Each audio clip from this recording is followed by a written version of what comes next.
ತುಂಬಾ ಜನರ ದೊಡ್ಡ ಸಮಸ್ಯೆ ಅಂದ್ರೆ ಅದು ಗೊರಕೆ. ಇದರಿಂದ ನಮ್ಮ ಪಕ್ಕದಲ್ಲಿರುವವರಿಗೆ ನಿದ್ರೆ ಇಲ್ಲದಂತೆ ಆಗುತ್ತದೆ. ನಿಮ್ಮ ಗೊರಕೆಯಿಂದ ನಿದ್ರೆ ಬರ್ತಿಲ್ಲ ಎಂದು ಹೆಂಡತಿ, ಮಕ್ಕಳು ಹಾಗೂ ಸ್ನೇಹಿತರು ಹೇಳುತ್ತಿರುತ್ತಾರೆ. ಈ ಸಮಸ್ಯೆಯನ್ನು ಸುಲಭವಾಗಿ ಪರಿಹರಿಸುವುದು ಹೇಗೆ ಗೊತ್ತಾ?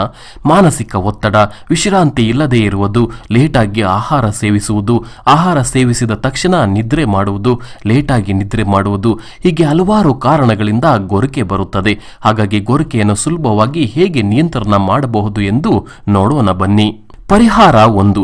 ಏಲಕ್ಕಿಯನ್ನು ಪುಡಿ ಮಾಡಿಕೊಂಡು ಮಲಗಕ್ಕೂ ಮುಂಚೆ ಕಡಿಮೆ ಬಿಸಿ ಇರುವ 1 ಗ್ಲಾಸ್ ನೀರಿನೊಳಗೆ 1 ಸ್ಪೂನ್ ಏಲಕ್ಕಿ ಪುಡಿಯನ್ನು ಮಿಕ್ಸ್ ಮಾಡಿ ಕುಡಿದರೆ ಗೊರಕೆ ದೂರ ಆಗುತ್ತದೆ.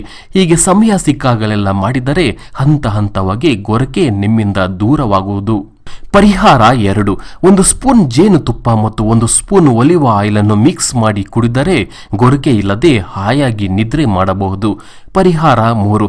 ಗೊರಕೆ ಸಮಸ್ಯೆ ಇರುವವರು ಮುಖವನ್ನು ಮೇಲೆ ಮಾಡಿ ಮಲಗುವ ಬದಲು ಬಲಗಡೆ ಅಥವಾ ಎಡಗಡೆ ತಿರುಗಿ ಮಲಗಿದರೆ ಗೊರಕೆ ಬರುವುದು ಕಡಿಮೆ. ಸ್ವಲ್ಪ ಎತ್ತರದ ದಿಂಬನ್ನು ಬಳಸುವುದರಿಂದ ಕೂಡ ಗೊರಕೆಯನ್ನು ನಿಯಂತ್ರಿಸಬಹುದು. ಪರಿಹಾರ 4. ಮಲಗುವ ಮುಂಚೆ ಸ್ವಲ್ಪ ಹಸಿ ಅವಲಕ್ಕಿಯನ್ನು ಬಾಯಲ್ಲಿಟ್ಟುಕೊಂಡು ಹಾಕಿದರೆ ಗೊರಕೆ ಬರುವುದಿಲ್ಲ. ಮಲಗುವ ಮುಂಚೆ ಕಾಫಿ ಅಥವಾ ಟೀ ಕುಡಿದರೂ ಸಹಿತ ಗೊರಕೆಯನ್ನು ತಡೆಗಟ್ಟಬಹುದು.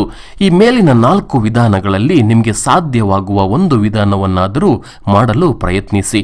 ಹಾಗೆ ಗೊರಕೆ ಸಮಸ್ಯೆಯಿಂದ ಮುಕ್ತರಾಗಿ ನಿಮ್ಮಿಂದ ನಿದ್ರೆ ಕಳೆದುಕೊಳ್ಳುತ್ತಿರುವ ನಿಮ್ಮ ಕುಟುಂಬದವರನ್ನು ಮುಕ್ತರಾಗಿಸಿ. ಈ ವಿಡಿಯೋ ನಿಮ್ಗೆ ಇಷ್ಟ ಆಗಿದ್ರೆ ಲೈಕ್ ಮಾಡಿ, ಕಾಮೆಂಟ್ ಮಾಡಿ. ಹಾಗೆ ನೀವಿನ್ನು ಚಂದನವನಕ್ಕೆ ಸಬ್ಸ್ಕ್ರೈಬ್ ಆಗಿಲ್ಲ ಅಂದ್ರೆ ಈ ಕೂಡಲೇ ಸಬ್ಸ್ಕ್ರೈಬ್ ಆಗೋದನ್ನ ಮರೆಯಬೇಡಿ ಫ್ರೆಂಡ್ಸ್.